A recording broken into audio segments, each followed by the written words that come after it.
Hi നമസ്കാരം. എൻ്റെ പേര് Hafnas K, CEO of Straight Line Academy. ഇന്ന് കൊച്ചിയിലുടനീളം Straight Line Academy tutoring service നടത്തി വരുന്നു. ഈ വരുന്ന July 15 World Youth Skills Day ആണ്. ഈ ഡേയിൽ നമ്മളുമായിട്ട് ഇൻഫർമേഷൻസ് പങ്കുവെക്കാൻ വേണ്ടിയിട്ട് നമ്മുടെ പോഡ്കാസ്റ്റിൽ വന്നിരിക്കുന്നത് നിഷാൻ ഇലാഹി സാറാണ് ഇന്ന് നമ്മോടൊപ്പം ഉള്ളത്. ടാറ്റ കൺസൾട്ടൻസി സർവീസസിലെ ടാലന്റ് അക്വിസിഷൻ ഓഫീസറാണ് അദ്ദേഹം. നിരവധി സ്റ്റുഡൻസിനെ ഇതിനോടകം തന്നെ ടാറ്റ കൺസൾട്ടൻസിയിലേക്ക് അദ്ദേഹം ഹയർ ചെയ്ത് കഴിഞ്ഞു. അദ്ദേഹം ഒരു പബ്ലിക് സ്പീക്കറാണ്, കൂടാതെ ഒരു കോർപ്പറേറ്റ് ട്രെയിനർ കൂടെയാണ്. Let's welcome mister Nishan Ilahi to the podcast. Welcome sir. Hafnas ഇപ്പോൾ ജസ്റ്റ് പറഞ്ഞതുപോലെ എല്ലാ വർഷവും ജൂലൈ 15 എന്ന് പറയുന്ന day World Youth Skills Day ആയിട്ട് ഒബ്സർവ് ചെയ്യുന്ന ഒരു ദിവസമാണ്. And the speciality of July 15, 2025, that is the World Youth Skills Day this year is that കഴിഞ്ഞ 10 കൊല്ലമായിട്ട് ഈ ഒരു ഒക്കേഷൻ യുണൈറ്റഡ് നേഷൻസ് സെലിബ്രേറ്റ് ചെയ്ത് വരുന്നുണ്ട്.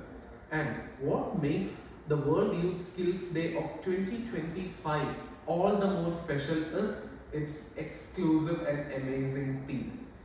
ഈ വേൾഡ് യൂത്ത് ഡേയുടെ തീം എന്താണെന്ന് നിങ്ങൾക്ക് ഗസ് ചെയ്യാവോ?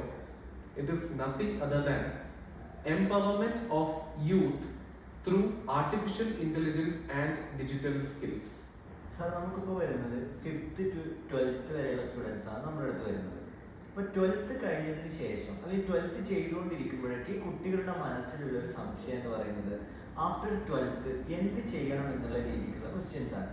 അപ്പോൾ അവർക്ക് ഒരു ഗോൾ ഓറിയൻറ്റഡ് ആയിട്ട് പഠിക്കുന്നതിന് വേണ്ടിയിട്ട് അവർക്ക് മുമ്പിൽ ഉള്ള ഓപ്ഷൻസ്, ഓപ്പർച്യൂണിറ്റീസ് എന്തൊക്കെയാണെന്നുള്ളതിനെ കുറിച്ച് സാർ ഒന്ന് എക്സ്പ്ലെയിൻ ചെയ്ത് കൊടുക്കാമോ? ഹഫ്നാസ് പറഞ്ഞത് വളരെ കറക്റ്റാണ്. അതായത് 12th സ്റ്റാൻഡേർഡിൽ ആകുന്ന എല്ലാ സ്റ്റുഡൻസിന്റെ മുമ്പിൽ വരുന്ന ഏറ്റവും വലിയ ക്വസ്റ്റ്യൻ മാർക്ക് എന്ന് പറയുന്നത് വാട്ട് നെക്സ്റ്റ്. ഈ ഒരു ഫീലിംഗ് ആൻഡ് ഈ ഒരു ഫിയർ ഫാക്ടറാണ്. അവരുടെ ഫ്യൂച്ചറിനെ കുറിച്ച് അവരും കൺസേൺഡ് ആണ്, അതുപോലെ equally or even more than that പേരൻസും കൺസേൺഡ് ആണ്.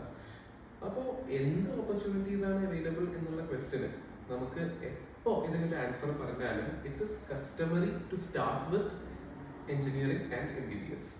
കാരണം എത്ര വർഷങ്ങൾ മുന്നോട്ട് പോയാലും പ്രൊഫഷണൽ കോഴ്സുകൾ എന്ന് പറയുമ്പോൾ എഞ്ചിനീയറിംഗും MBBSും ഒഴിച്ചു നിർത്തിയുള്ള ഒരു പ്രൊഫഷണൽ കോഴ്സ് എന്ന് നമുക്ക് പറയാൻ പറ്റില്ല. ബട്ട് അതിൻ്റെ അർത്ഥം ഈ 2 കോഴ്സുകൾ മാത്രമാണ് പ്രസന്റ്ലി അവൈലബിൾ അങ്ങനെയുമല്ല. വേറെ കുറേ ഓപ്ഷൻസ്, ഓപ്പർച്യൂണിറ്റീസ് ആൻഡ് ചോയ്സസ് അവർക്ക് അവൈലബിൾ ആണ്. ഇപ്പോൾ എഞ്ചിനീയറിംഗിനെ തന്നെ കുറിച്ച് പറയുകയാണെങ്കിൽ engineering has actually evolve a lot over the years. കാരണം പണ്ട് ബേസിക്കലി വരുന്നത് core engineering departments or branches, mechanical engineering, electrical and civil. പിന്നെ അതിൽ നിന്ന് സ്ലോലി കമ്പ്യൂട്ടർ സയൻസ് വന്നു, ഇലക്ട്രോണിക്സ് ആൻഡ് കമ്മ്യൂണിക്കേഷൻ വന്നു. പക്ഷെ ഇപ്പോൾ ജസ്റ്റ് ഒരു ഇലക്ട്രോണിക്സ് ആൻഡ് കമ്മ്യൂണിക്കേഷൻ അല്ലെങ്കിൽ ഒരു കമ്പ്യൂട്ടർ സയൻസ് എന്ന് പറയുന്നത് അതിനേലും കുറേ മുന്നോട്ട് ഇവോൾവ് ചെയ്ത് വേറെ ബ്രാഞ്ചസ് വന്നു കഴിഞ്ഞു. ഇപ്പോൾ ഒരു ഉദാഹരണം പറയുകയാണെങ്കിൽ കമ്പ്യൂട്ടർ സയൻസിന്റെ കേസ് നമ്മൾ എടുത്താൽ അത് തന്നെ specialisation in artificial intelligence and machine learning, specialisation in cyber security, specialisation in internet of things, specialisation in blockchain, അങ്ങനെ കുറേ ബ്രാഞ്ചസ് വന്നു കഴിഞ്ഞു. ഇനി അത് കൂടാതെ ഫുഡ് ടെക്നോളജി, സൗണ്ട് എഞ്ചിനീയറിംഗ്, അങ്ങനെ കുറേ ഡൈവേഴ്സ് ആൻഡ് യുണീക്ക് ആയിട്ടുള്ള branches they are in existence right now. ഇനി അത് കൂടാണ്ട് ഡെഫിനറ്റ്ലി MBBS, അതല്ലെങ്കിൽ BDS, ഇനി അതും അല്ലെങ്കിൽ like bachelor of design BDES, പിന്നെ അവർക്ക് bachelor of computer applications, bachelor of science, bachelor of social welfare BSW, bachelor of physiotherapy BPT, അങ്ങനെ ന്യൂമറസ് ഓപ്ഷൻസ് അവൈലബിൾ ആണ്. അപ്പൊ നമ്മൾ ശരിക്കും എല്ലാ ഓപ്ഷൻസിനെയും കുറിച്ച് പറയുകയാണെങ്കിൽ ഒരു പോഡ്കാസ്റ്റിന്റെ സ്പാൻ കൊണ്ട് നമുക്ക് ശരിക്കും തീർക്കാൻ പറ്റില്ല. മേ ബി ഒരു റേഞ്ച് ഓഫ് സീരീസ് ഓഫ് പോഡ്കാസ്റ്റിന്റെ ആവശ്യം വരും. അതുകൊണ്ട് ജസ്റ്റ് സമ്മറൈസ് ചെയ്ത് അവരുടെ മുമ്പിൽ അവൈലബിൾ ആയിട്ടുള്ള common as well as evolving ഓപ്ഷൻസിനെ കുറിച്ച് ജസ്റ്റ് ഒരു സമ്മറിയാണ് ഇപ്പൊ നമ്മൾ പറഞ്ഞത്. സാർ, ഇപ്പോൾ ഒരുപാട് ഓപ്പർച്യൂണിറ്റീസിനെ കുറിച്ച് സാർ പറഞ്ഞു. അപ്പോൾ ഇതിനകത്ത് ഇത്രയും ഓപ്പർച്യൂണിറ്റീസ് അവിടെ നിലനിൽക്കുന്നത് യഥാർത്ഥത്തിൽ അവർക്കൊരു അഡ്വാൻറ്റേജ് ആയിട്ടാണോ നമുക്ക് കൂട്ടാൻ പറ്റുന്നത്, അതോ ഒരുപാട് ഉള്ളത് കാരണം അത് അവർ ഒരു ഡിസിഷൻ എടുക്കാൻ അവർക്ക് മുമ്പിലേക്ക് അതൊരു ബുദ്ധിമുട്ടായിട്ട് മാറും? സാറിൻ്റെ അതിനെക്കുറിച്ചുള്ള ഒരു തോട്ട് എന്താണ്? ഈ ക്വസ്റ്റ്യനുള്ള ആൻസർ എന്ന് പറയുന്നത് ഞാൻ ശരിക്കും നമ്മളുടെയൊക്കെ പേരൻസിന്റെ കാര്യം വെച്ച് തുടങ്ങാം. അവരുടെ ഒരു 12th സ്റ്റാൻഡേർഡ് കംപ്ലീറ്റ് ചെയ്തിരുന്ന ഒരു ടൈമിൽ അവർക്ക് അവൈലബിൾ ആയിട്ടുള്ള ഓപ്ഷൻസ് എന്ന് പറയുന്നത് വളരെ ലിമിറ്റഡ് ആയിരുന്നു. ആ ഒരു പോയിന്റ് ഓഫ് ടൈമിൽ അവർക്ക് ഡിസിഷൻ എടുക്കാൻ വലിയ ബുദ്ധിമുട്ടില്ലായിരുന്നു. കാരണം limited number of options available, and hence the decision making process is also much simpler, easier and faster. പക്ഷെ ഇപ്പോൾ ഇത്രയും ഓപ്ഷൻസ് അവൈലബിൾ ആണെന്ന് പറയുന്നത് ശരിക്കും അതിന് ഒരു പോസിറ്റീവ് സൈഡും അതുപോലെ തന്നെ ഒരു നെഗറ്റീവ് സൈഡും ഉണ്ട്. ആ പോസിറ്റീവ് സൈഡ് എന്ന് പറയുന്നത് ഇത്രയും ഓപ്ഷൻസ് അവൈലബിൾ ആയതുകൊണ്ട് അവർക്ക് ഏതാണോ ഇഷ്ടം അല്ലെങ്കിൽ ഏതൊരു ഏരിയയിലാണോ അവരുടെ പാഷൻ അല്ലെങ്കിൽ ഇൻട്രസ്റ്റ് എന്ന് പറയുന്നത് അവർക്ക് ചൂസ് ചെയ്യാം. ഒരു ലിമിറ്റഡ് നമ്പർ ഓഫ് ഓപ്ഷൻസിൽ നിന്ന് ചൂസ് ചെയ്യേണ്ട ഒരു സിറ്റുവേഷനിലല്ല അവർ. പക്ഷേ അതിനോടൊപ്പം തന്നെ അതിൻ്റെ ഒരു നെഗറ്റീവ് സൈഡ് എന്ന് പറയുന്നത് ഇത്രയും ഓപ്ഷൻസ് അവൈലബിൾ ആകുമ്പോൾ ഏത് ചൂസ് ചെയ്യണം എന്നുള്ള ഒരു ഡിലേമ അല്ലെങ്കിൽ ഒരു ഡൗട്ട് അവർക്ക് എപ്പോഴും അവരുടെ മനസ്സിലുണ്ട്. ആ ഒരു ഡൗട്ട് ഉള്ളത് കൊണ്ട് അവരുടെ ഡിസിഷൻ മേക്കിംഗ് പ്രോസസ്സ് തന്നെ വളരെയധികം ഡിലേഡ് ആയി പോവുകയാണ്. അതായത് ഏതെടുക്കണം എന്നുള്ള ആ ഒരു thought it constantly disturbs them, it constantly pesters them. സിറ്റുവേഷനെയാണ് ഡിസിഷൻ ഫെറ്റീഗ് എന്ന് പറയുന്നത്. അതായത് തീരുമാനം എടുക്കുന്ന ആ ഒരു പ്രോസസ്സ് അത് ഡിലേഡ് ആവുകയാണ് കുറേ അധികം ഓപ്ഷൻസ് അവൈലബിൾ ആയതുകൊണ്ട്. ഇനി ഈ തീരുമാനങ്ങൾ എടുക്കുന്ന ആ ഒരു സിറ്റുവേഷൻ്റെ ഇൻട്രസ്റ്റിംഗ് ആയിട്ടുള്ള കാര്യം എന്ന് പറയുന്നത് ഇപ്പോൾ ഒരു സ്റ്റുഡൻറ്, ഒരു ടിപ്പിക്കൽ 12th സ്റ്റാൻഡേർഡ് കഴിയുന്ന ഒരു സ്റ്റുഡൻറ്റിന്റെ കേസ് എടുത്തു കഴിഞ്ഞാൽ അവരുടെ മനസ്സിൽ ഒരു ആഗ്രഹം ഉണ്ടാകും. Okay, I wish to pursue this particular course. അത് എഞ്ചിനീയറിംഗ് ആവാം, MBBS ആകാം, എന്ത് വേണമെങ്കിലും നമ്മൾ ഇതിന് മുമ്പ് ലിസ്റ്റ് ചെയ്ത ഏത് ഓപ്ഷൻസ് വേണമെങ്കിലും ആകാം. പക്ഷെ അവരുടെ പേരൻസ് ചിലപ്പോൾ അവർ പുഷ് ചെയ്യുന്നത് വേറൊരു കോഴ്സ് എടുക്കാനായിരിക്കും. ഇനി ഒരു സ്റ്റുഡന്റിന്റെ ലൈഫിൽ വരുന്ന സ്റ്റേക്ക് ഹോൾഡേഴ്സ് എന്ന് പറയുന്നത് ആരൊക്കെയാണ്? സ്റ്റേക്ക് ഹോൾഡേഴ്സ് എന്ന് പറഞ്ഞാൽ എന്താ? ഈ സ്റ്റേക്ക് ഹോൾഡേഴ്സ് അവരുടെ ഓരോ ആക്ഷൻസും അല്ലെങ്കിൽ ഡിസിഷൻസിനും ഈ സ്റ്റുഡന്റിന്റെ ലൈഫിൽ ഒരു ഇമ്പാക്റ്റ് ഉണ്ടാകും. അങ്ങനെ ഒരു സ്റ്റുഡന്റിന്റെ ലൈഫിൽ വരുന്ന സ്റ്റേക്ക് ഹോൾഡേഴ്സ് എന്ന് പറയുന്നത് അവരുടെ പേരൻസ്, ടീച്ചേഴ്സ്, ഫ്രണ്ട്സ്, റിലേറ്റീവ്സ്, ഇവരെല്ലാവരും ഒരു സ്റ്റുഡന്റിന്റെ ലൈഫിലെ സ്റ്റേക്ക് ഹോൾഡേഴ്സ് ആണ്. അവർക്ക് മനസ്സിലൊരു ആഗ്രഹം ഉണ്ടാകാം, പക്ഷെ അവരുടെ പേരൻസ്, അതായത് പേരന്റ് എന്ന് പറയുന്നത് ഒരു ക്രൂഷ്യൽ സ്റ്റേക്ക് ഹോൾഡറാണ്. അവർ ചിലപ്പോൾ സ്റ്റുഡന്റിനെ പുഷ് ചെയ്യുന്നത് വേറൊരു കോഴ്സ് പെർസ്യൂ ചെയ്യാനായിരിക്കാം. ഇനി സ്റ്റുഡന്റിന്റെ ഫ്രണ്ട്സിന്റെ കേസ് വരുമ്പോൾ അവർ മൂന്നാമതൊരു കോഴ്സ് ആയിരിക്കാം പറയുന്നത് നമുക്ക് എടുക്കാമെന്ന്. ഇനിയിപ്പോൾ ടീച്ചേഴ്സ് പറയും, ഓക്കെ നിനക്ക് ഈ ഒരു പെർട്ടിക്കുലർ സബ്ജക്റ്റിൽ അത്ര നോളജ് പോരാ, അതുകൊണ്ട് ഈ കോഴ്സ് എടുക്കണ്ട, നീ വേറൊരു കോഴ്സ് എടുക്കുന്നത്. Just imagine this particular scenario. അതായത് സ്റ്റുഡന്റിന്റെ മനസ്സിൽ ഒരു ആഗ്രഹം, പേരൻസ് വേറൊരു ഒപ്പീനിയൻ പറയുന്നു, ടീച്ചേഴ്സ് ഇതല്ലാത്ത വേറൊരു ഒപ്പീനിയൻ പറയുന്നു, and friends they give A fourth opinion. So ഇപ്പൊ തന്നെ ഈ സ്റ്റേക്ക് ഹോൾഡേഴ്സ് പറയുന്ന പല ഒപ്പീനിയൻസ് കാരണം സ്റ്റുഡൻസ് തന്നെ പിന്നെയും കൺഫ്യൂസ്ഡ് ആവുകയാണ്. സോ ഈ ഒരു ഫാക്ടർ, അതായത് നമുക്ക് ചുറ്റുമുള്ളവർ നമുക്ക് ഒരുപാട് അഭിപ്രായങ്ങൾ പറഞ്ഞ് നമ്മളെ ഒരു ഡിലമയിലേക്ക് പുഷ് ചെയ്യുന്ന ഈ ഒരു സിറ്റുവേഷൻ, ഇതിനെയാണ് നമ്മൾ ഗ്രൂപ്പ് തിങ്ക് ഇഫക്റ്റ് എന്ന് പറയുന്നത്. അതായത് നമ്മളുടെ ഡിസിഷൻ എന്നതിലുപരി നമുക്ക് ചുറ്റുമുള്ളവർ, അതായത് the society or the surrounding people have a say in our decision. അതുകൊണ്ട് സോഷ്യൽ ഇഫക്റ്റ് അല്ലെങ്കിൽ ഗ്രൂപ്പ് തിങ്ക് ഇഫക്റ്റ് ആണ് വേറൊരു ചലഞ്ചായിട്ട് സ്റ്റുഡൻസ് ഫേസ് ചെയ്യുന്നത്. സാർ, നിലവിൽ നമ്മൾ ഡിസ്കസ് ചെയ്തിട്ടുള്ളത് 12th ഇപ്പോൾ ചെയ്തുകൊണ്ടിരിക്കുന്ന അല്ലെങ്കിൽ 12th കഴിഞ്ഞിരിക്കുന്ന സ്റ്റുഡൻസ് ഫേസ് ചെയ്യുന്ന ചലഞ്ചസിനെ കുറിച്ചിട്ടാണ്. അപ്പോൾ നമ്മുടെ അക്കാദമിയുടെ കാര്യം പറയുകയാണെങ്കിൽ തന്നെ 5th to 12th വരെയുള്ള സ്റ്റുഡൻസ് നമുക്കിവിടെ പഠിക്കുന്നുണ്ട്. അപ്പോൾ ആ ഒരു ബ്രോഡർ റേഞ്ച് ഓഫ് സ്റ്റുഡൻസിനെ അവർ ഫേസ് ചെയ്യുന്ന ചലഞ്ചസിനെ കുറിച്ചാണെങ്കിൽ എന്തൊക്കെയായിരിക്കും നമുക്ക് അതിനകത്ത് ഡിസ്കസ് ചെയ്യാനായിട്ട് വരിക? യൂത്ത് ഇൻ ജനറൽ ഫേസ് ചെയ്യുന്ന കുറേ ചലഞ്ചസ് വരുന്നുണ്ട്. Just to name a few. ഒരു ചലഞ്ച് എന്ന് പറയുന്നത് ഗോൾ ഓറിയന്റേഷൻ ആണ്.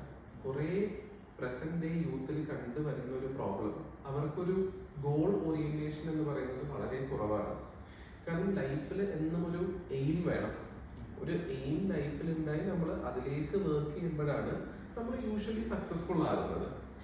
അപ്പോൾ നമ്മളിപ്പോൾ ഏതൊരു ബിസിനസ് ഓർഗനൈസേഷൻ, ഒരു എന്റർപ്രൈസ് എടുത്താലും, അതായത് ഒരു ഇൻഡിവിജ്വൽ എന്നുള്ള കോൺസെപ്റ്റ് അല്ല, ലെറ്റ്സ് ഗോ ബിയോണ്ട് ദാറ്റ്. എല്ലാ ബിസിനസ് എന്റർപ്രൈസസിനും ഇപ്പോൾ സ്ട്രെയിറ്റ് ലൈൻ ആണെങ്കിൽ പോലും നിങ്ങൾക്ക് ഒരു മിഷൻ എന്ന വിഷൻ സ്റ്റേറ്റ്മെന്റ് ഉണ്ടാകുമല്ലോ.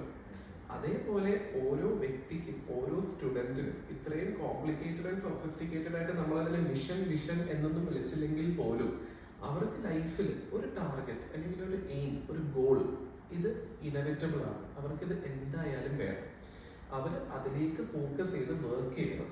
അപ്പോഴാണ് അവരുടെ ലൈഫിൽ അവർ സക്സസ്ഫുൾ ആകുന്നത്. ഇതൊരു മിസ്സിംഗ് ഓർ ലാക്കിംഗ് ഫാക്ടറാണ്.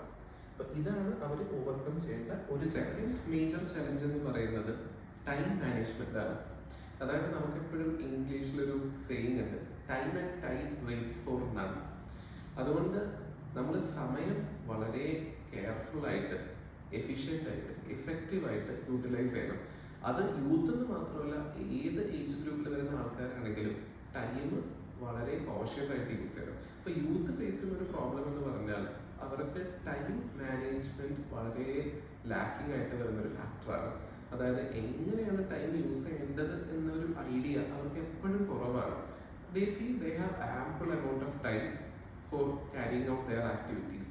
അത് തന്നെ ഇപ്പോൾ ടൈമിൻ്റെ ഒരു ബ്യൂട്ടി എന്ന് പറയുന്നത് അത് വളരെ സ്ട്രക്ചേർഡ് ആയിട്ട് വളരെ ഓർഗനൈസ്ഡ് ആയിട്ട് യൂസ് ചെയ്ത് കഴിഞ്ഞാൽ നമുക്ക് എൻ്റർടൈൻമെൻറ്റിനും ലേഷർ ആക്ടിവിറ്റീസിനും എല്ലാത്തിനും ടൈം ഉണ്ടാകും. ഇപ്പോൾ നമ്മൾ മെജോറിറ്റി ഓഫ് ദ സ്റ്റുഡൻസ് പറയുന്ന ഒരു കംപ്ലൈൻറ്റ് എന്താന്ന് പറഞ്ഞാൽ എനിക്ക് സമയമില്ല. സമയം എല്ലാവർക്കും 24 hours ആണ് വരുന്നത്, irrespective of our age. Youth ആണെങ്കിലും എൽഡർലി ആയിട്ടുള്ള ആൾക്കാരാണെങ്കിലും എല്ലാവർക്കും 24 മണിക്കൂർ അവൈലബിൾ ആയിട്ട് വരുന്നുള്ളൂ. So the only question is how efficiently and effectively are we utilising time. അത് യൂത്ത് ആണെങ്കിലും അല്ലെങ്കിലും അവരത് എഫിഷ്യൻ്റും എഫക്റ്റീവായിട്ട് യൂട്ടിലൈസ് ചെയ്ത് കഴിഞ്ഞാൽ അത് അവരെ definitely that is going to take them to success. Third challenge എന്ന് പറയുന്നത് ഡിസ്ട്രാക്ഷൻസ് ആണ്.